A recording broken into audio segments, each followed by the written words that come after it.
Greetings, noble ones. I am Sir Eoth, your guide through these tales. Mondstadt, the city of freedom and first land we set foot on, the place where our adventures began. From the whispers of old gods and forgotten struggles carried on by the wind, the story of Mondstadt runs much deeper than we think. We are all familiar with the Knights of Favonius. But did you know how old their order truly is and who founded it? Do you remember the great Boreas, the Wolf of the North, and the fate he declined? Can you recall the heaviness of Stormterror's lair and the great war of liberation that took place in the walls of the city it once was? Or even the strange whispers heard around Venti's statue at various times? What could they mean? If you recall all this, do you firmly believe you know Mondstadt? Well, we shall ponder that together.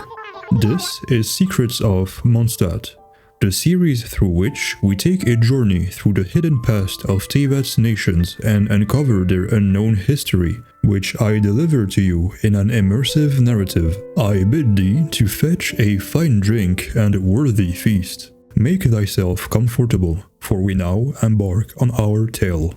The first historical point of this land begins cloaked in snow and strife in the unforgiving peaks of Dragonspine. Though this area bears little connection to the Mondstadt of today, its place in history is undeniable. It begins with refugees, pilgrims of the first civilization, fleeing the clash between the god of storms and the king of the north wind. Their weary steps brought them to a mountain then verdant and alive, a place of sanctuary they would name Vindagnyr.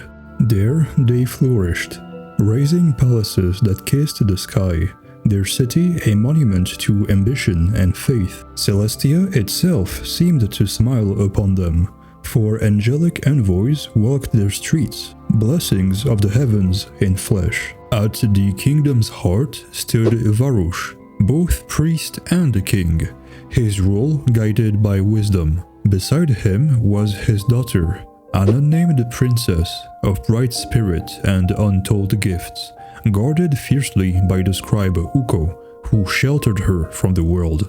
The princess, with eyes that peered into the future, laid her visions upon canvas, her paintings whispering of things yet to come. Yet, fate is rarely kind to those who see too far. In those colors and strokes, an omen revealed itself. A black dragon, wreathed in crimson poison, spreading ruin across the land. It was Durin she had foreseen. Then came the fall. The sins of the Dragon King Nibelung brought down corruption upon Teyvat, and the divine nails descended to stabilize the ley lines. The mountain, once warm and thriving, was swallowed by an eternal frost, but the worst was still to come. Among the people, there was an outlander named Imenlach, bound by affection and duty to the princess. When the cold grew unbearable, he ventured forth, seeking a way to defy the creeping death. A momentary aside, dear listener, for clarity. Some within the community believe that Imenlach was a descender. This is incorrect. First, though he was an outlander, not all outlanders are descenders, just as not all descenders are outlanders. Natsusenkreuz's actions would have resulted in him being the first descender of Teyvat. Now back to our story. As the divine nail struck the land, its shattered fragments wounded the roots of the Irminsul tree that had long stood in Vindagnyr, effectively killing it. The mountain's chilling weather worsened and turned into a frozen wasteland, its howling winds singing of coming sorrow and inevitable death. The princess, unwilling to let her people's last hope wither, sought to graft a branch of the dying Irminsul onto another tree, desperate to preserve even a fragment of its essence. But the blizzard was unyielding, and she perished at the foot of that frail sapling, cradling the last breath of a fading world. Ukko found the body of the princess, and grief-stricken, he cursed the gods with his final breath. His words carried the weight of rebellion. He had heard of Khaenri'ah, a new nation that had forsaken the gods completely. Opening a new parenthesis, his words suggest that Khaenri'ah, a new nation at the time, rose in those days, when Enkanomiya was cast below ground and war raged against the second descender. Thus, a thread connects the past to the present. Was Khaenri'ah itself born of the first civilization, driven below the earth by the cataclysm of descenders, dragons, and the ever-watchful ancient moons? If you are curious about this topic, check out this video, where I cover and theorize on the story of Teyvat's moons and a little bit more. I can actually recommend my own videos now. Look at how much I've grown. Not much. Rewinding back to our story. As if the Shade of Death, Ronova herself, had heard Ukko's lament, his very flesh was cursed. The curse of wilderness was his sentence, and his body became a prison. He was twisted into a lava churl, his presence still seen in the present, in the silent wastes of Dragonspine. When Iminlach returned, he found nothing but frozen corpses, their final moments preserved in the mountain's icy grip. His heart turned cold, for he saw then what the heavens truly were, spectators watching humanity suffer for their own amusement. And so he made his choice. He would play his part in their great and cruel theater. He would fight, wage war in their name, and ensure they were never left wanting for entertainment. Leaving behind the sword once gifted to him by the princess, he set forth to a land steeped in blood and battle. His name did not fade into oblivion. It was inspiring enough to be passed down through the generations, giving birth to the Iminlach clan, a name that would carry us into the next chapter of our tale. We advance to the era of Old Mondstadt, a time where Decarabian, the god of storms, reigned at the peak of his power. This tale unfolds in the land we now call Stormterror's Lair, though in those days, it was but a thriving city under his rule. It was an age that followed the downfall of humanity's first civilization. The heavenly principles, in their judgment, reduced humankind to a lesser, more primitive form after they dared defy the fate laid out for them by the heavens themselves. As a god, Decarabian's protectiveness knew no bounds. He sought to shield his people from all harm, controlling their every move.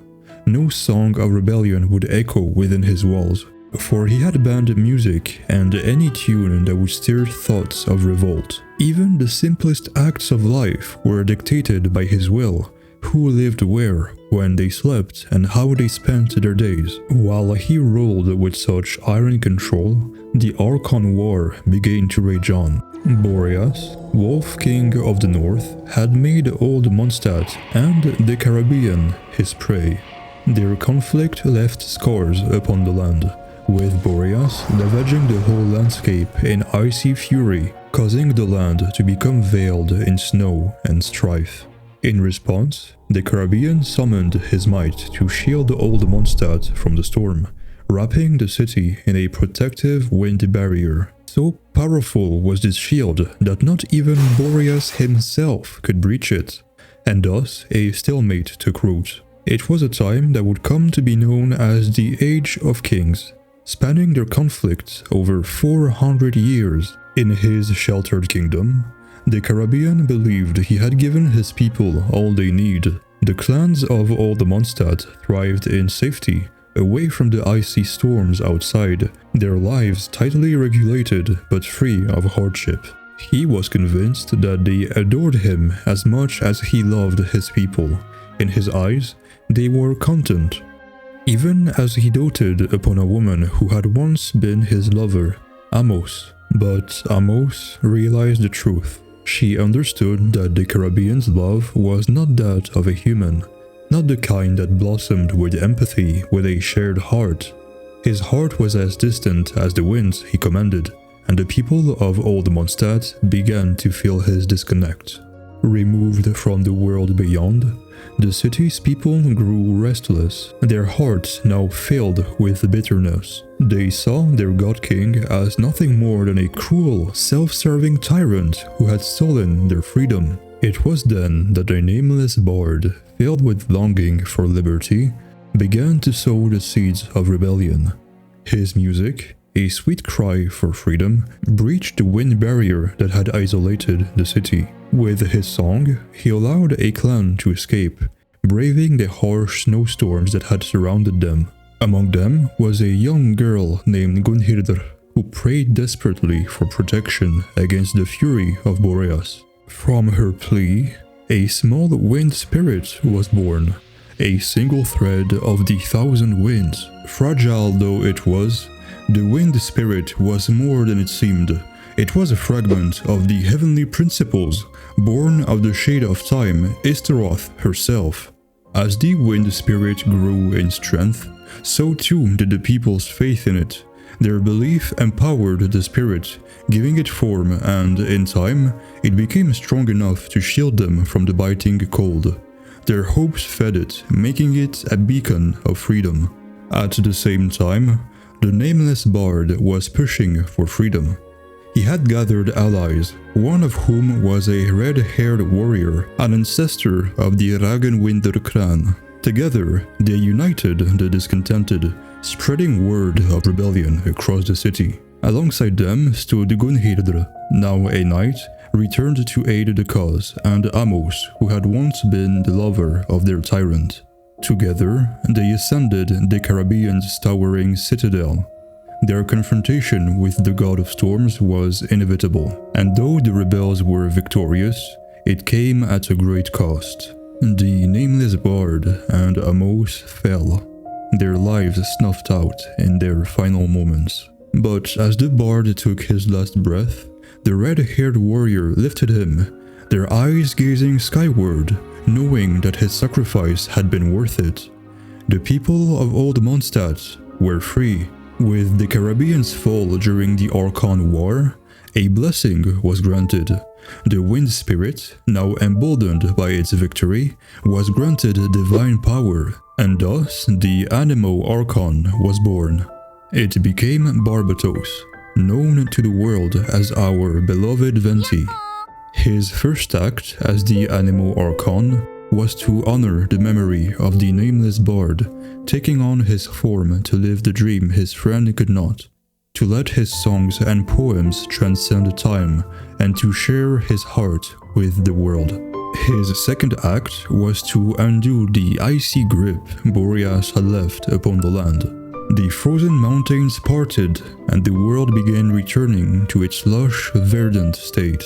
In the wake of these actions, Boreas, still powerful enough to rival an Archon, realized that he was not fit to be the Anemo Archon, not for lack of strength, for his might was indisputable, but because he lacked love for humanity. His powers were used only to destroy, not to nurture. He chose instead to surrender his life to the land, allowing his essence to pass into the earth, where new life would flourish in his place. And so a new Mondstadt was about to be born, not under the rule of a god, but through the sacrifice of the nameless bard and Amos, the strength of a rebellious few, and the divine wind spirit that had liberated them all. The people of Old Mondstadt would forever be grateful for the freedom they had won, and for the wind that had carried them to their new beginning. In the earliest days of a new era, the wind god Barbatos led his people to the shores of Cider Lake. Together, they built the city of Mondstadt that would rise under his divine guidance. In those formative years, Barbatos and Istaroth, the Shade of Time, came together to safeguard the city. In an era where wind and time were seen as inseparable, the people came to revere both beings equally. This faith birthed the winds of time, a belief that both powers existed as one harmonious force, intricately woven together. To honor this, The citizens constructed a grand memorial for Barbatos in Mondstadt's central place, where each clan leader etched an oath of protection to the Anemo Archon. For a time, the people of Mondstadt prayed to both Barbatos and Istaroth, and the Thousand Winds Temple became the heart of their devotion. Yet, as time moved forward, Istaroth's presence slowly faded from memory. In this same era, a might beyond the heavens, Dvalin was born, a dragon said to embody the purest essence of Anemo, who is believed to be the Anemo Sovereign. The Sovereigns, those elemental beings of raw power, harbored a deep hatred for the Archons, whose divinity, attuned through the Gnosis, was forged from energies stolen from the Dragon Sovereigns. Yet, against all odds, Dvalin and Barbatos forged a bond of friendship, and Barbatos named Dvalin the First of the Four Winds, a title granted to those brave souls who would defend the city with their lives. Around this time, a coven known as the Hexencercle came into being. Led by Alice, the Outlander who had come from another world. This group of witches, connected to the Irminsul, would come to play a key role in Mondstadt's future. Among them were some who would become infamous, like Ivanovna, the first mayor of Snezhnaya, and Reindotir, the alchemist of Kenria. Their coven, often controversial, came to challenge the Anemo Archon to battle. But Barbatos, ever the diplomat, gracefully turned aside their challenge, offering instead to listen to their concerns through poetry and music, turning their coven into powerful allies to Mondstadt, Alice being granted the title of Defender of Old Mondstadt. As Mondstadt continued to grow and became self-reliant, Barbatos' wisdom deepened. He had witnessed the suffering of the people under the Decarabian's reign, and he knew that his people must serve no god or king. In an act of selflessness, Barbatos renounced the power his followers offered him and withdrew from his role as a ruler. He stepped down, surrendering the faith of his people and giving them the truest gift of all, freedom. With Barbatos' departure, Mondstadt entered a new era, the age of aristocracy. Four clans, once central to the city's founding, began to share authority. Among those clans, there was the Gunhildr clan, having been part of the rebellion in Old Mondstadt, the Imenloch clan, following the steps of the Outlander of Dragonspine, the Laurens clan, proud people who once lived outside of Old Mondstadt during the frigid snowstorms caused by Boreas. This clan happens to be the one Eula belongs to. Sometime later, the Ragnwindr clan, descendants of the red-haired warrior of Old Mondstadt, would join their ranks. Diluc is, as you may have guessed, part of this clan. Through their collective rule, Mondstadt prospered. The Windbloom Festival was born, a celebration of freedom and the victory over the Decarabian's reign. The Ludi Harpastum, a festival of music, wine, and joy, became a symbol of the city's spirit. For nearly 1,000 years, Mondstadt flourished, basking in peace. But peace was fleeting. A dark force appeared, threatening the outskirts of the city. Ursa the Drake, a malevolent dragon, ravaged the land, spreading terror. By this time, the Laurens clan had risen to dominance, their once noble reputation tarnished by greed and corruption. They manipulated the church for their own ends. They sought to erase any history that did not glorify their clan's name, and whoever stood against them was made a slave, used for labor or distractions. The Gunhildr clan, though still honorable, lacked the power to oppose them. Their influence was too weak to challenge the tyrants without causing the common folk to suffer from their clash. Among the oppressed was Vanessa, an exile from Natlan and part of the children of Murata, whose tribe had been torn apart by Ursa the Drake. She was captured and forced into gladiatorial combat. now a prisoner in a city that had once known freedom. It is at this point in time that the story of the spiteful Eberhard and his half-brother Parsifal takes place. This tale, although pretty dark, is not the focus here, so I shall refrain from straying. A group of heroes, the Wanderer's Troop, led by brave souls and returning from the Marijivari, fought against the corrupted aristocracy in a battle that would end in tragedy.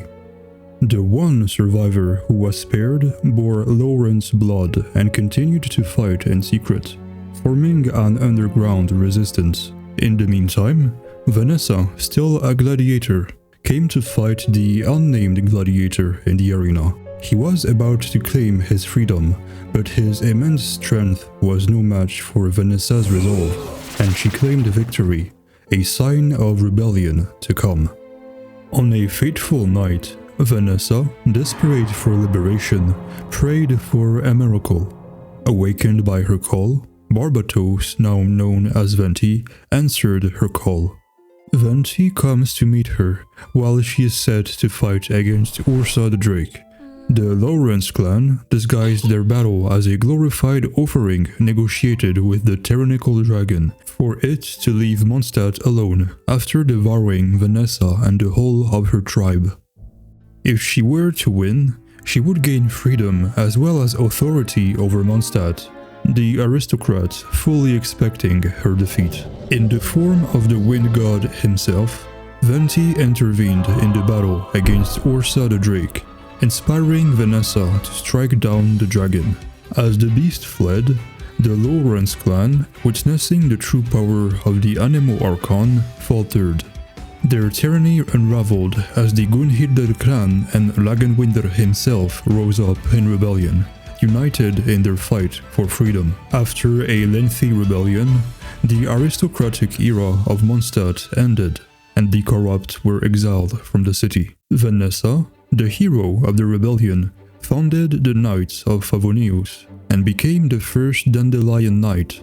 The Knights, founded on the principles of justice and freedom, would serve the people to protect Mondstadt from any who would threaten them. Not long after, a mysterious figure known as the Knight of Boreas arrived in Mondstadt, rallying the winds to his cause and joining the Knights of Favonius. It is unclear who this truly was, as the title Knight of Boreas appears to be passed down, despite Vorka's advanced age. Both a figure of strength and stature, little is known of his true nature or his connection to Boreas himself. The statue of Barbatos, which had once been destroyed in a fit of arrogance by the Lawrence clan, was rebuilt, a symbol of the city's rebirth. If you stand near the central plaza today, you may hear whispers and prayers offered to the Anemo Archon, and at night, if you listen closely, you may hear the sounds of battle. Maybe metal clashing, voices raised in defiance, and the neighing of horses. Let's listen for a bit.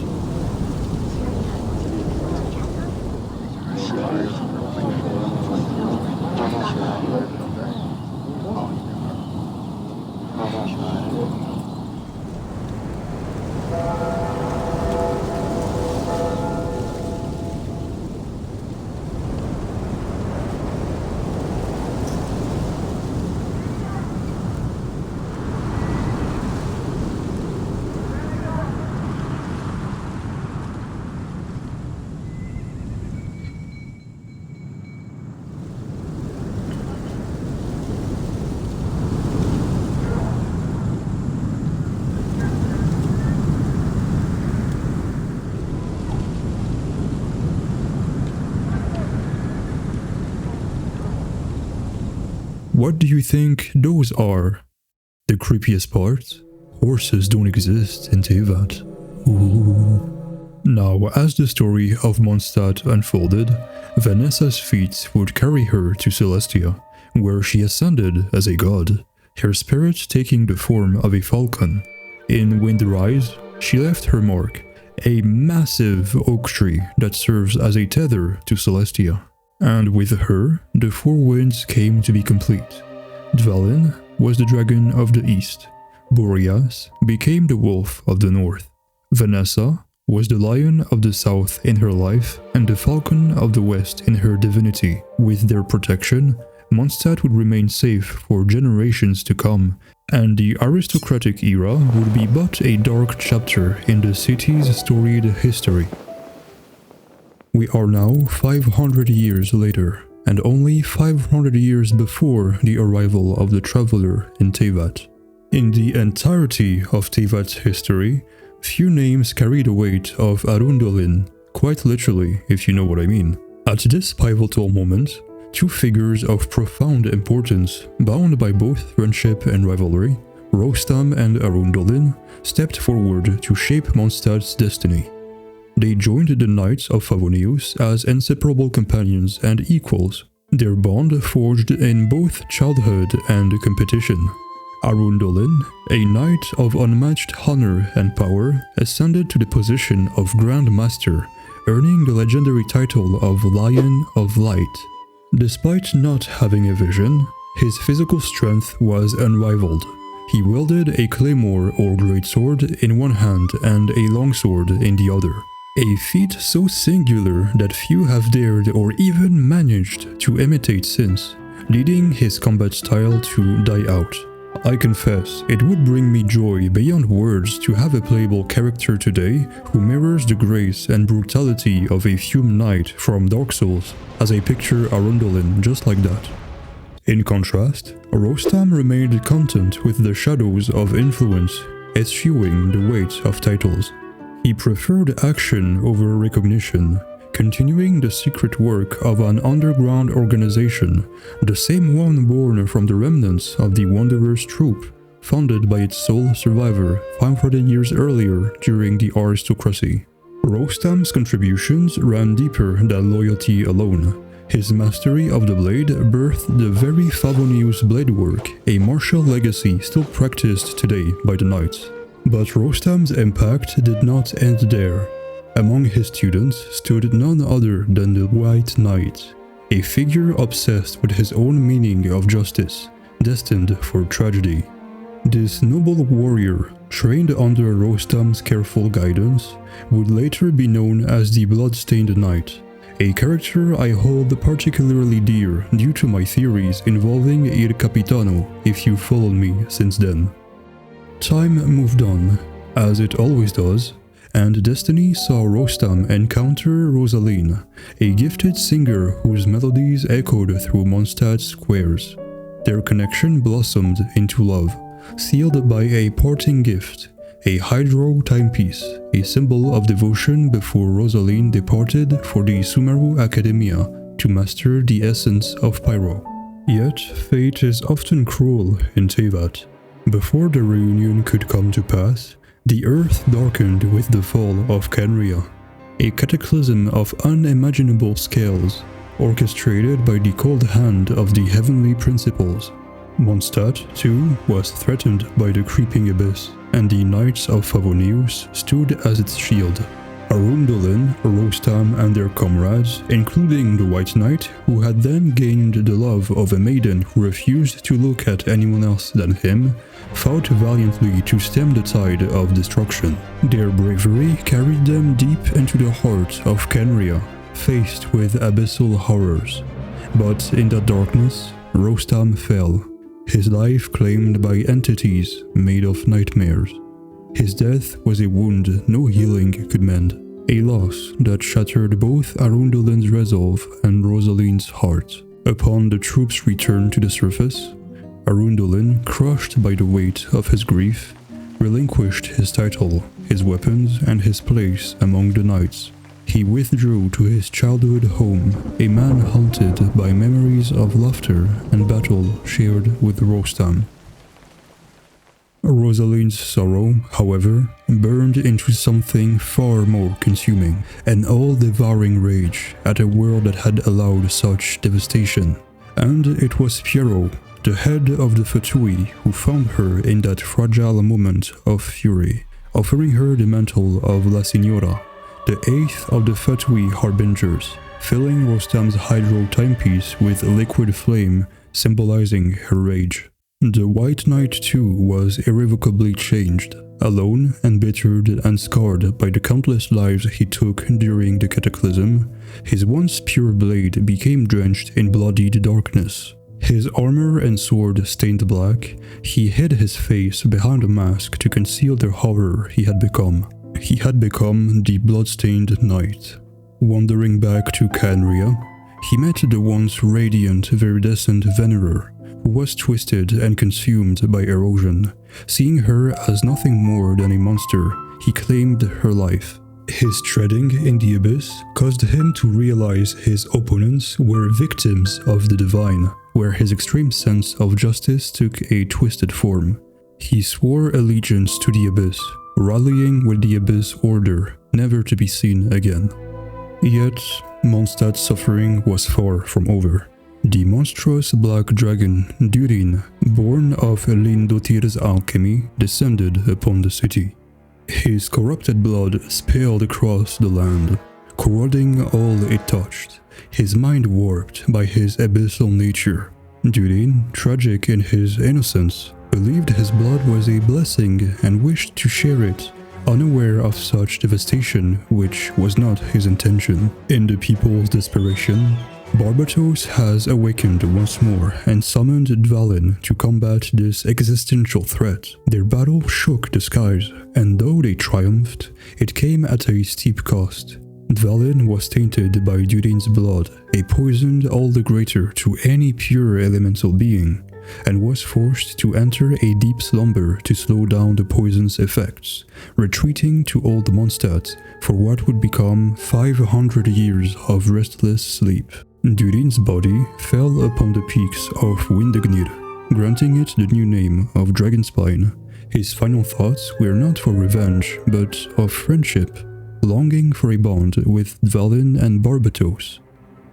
His corrupted blood seeped into the land. It revived the ancient Irminsul tree, long dead since the fall of the Divine Nails 2,500 years prior. Twisted into the frost-bearing tree, it now stands as a reminder of Durin's sorrow. His skull remained eternally fixed on the distant heights of Celestia, his heart still beating beneath the ice, awaiting a dark resurrection, perhaps one orchestrated by the Fatui. And thus, the echoes of the cataclysm reverberate through time, leading us ever closer to the present, where the traveler's journey will soon begin, and Tevat's unfinished tale continues to unfold. Only 10 years before the traveler's arrival, the current generation of the Knights of Favonius rises under the steadfast leadership of the current Grand Master, Vorka, the Knight of Boreas. We begin with the tale of Dilek Ragenwinder, son of Crepus Ragenwinder. A prodigy in his own right, Dilek was granted his vision at the tender age of 10, a rare blessing that set him on a path of greatness early on. 2 years later, a strange fate delivered him an adoptive brother, Kaya, whose past hides secrets older than Mondstadt itself. Abandoned by his Khaenri'ah father in a desperate gambit to save their homeland, Kaya is the last scion of the Alberech clan, part of the rulers of the fallen Eclipse dynasty of Khaenri'ah. Kaya's hidden significance is hinted at by the eye patch he wears. Every important figure of Khaenri'ah, bound by mystery, shares this veiled eye. Kaya carries ancient plots for his homeland like chains, his life sworn to lies and deception. Meanwhile, Jeanne, another rising star, joined the Knights of Favonius. By the age of 15, she was already bestowed the honorific of the Dandelion Knight, following in the noble footsteps of Vanessa.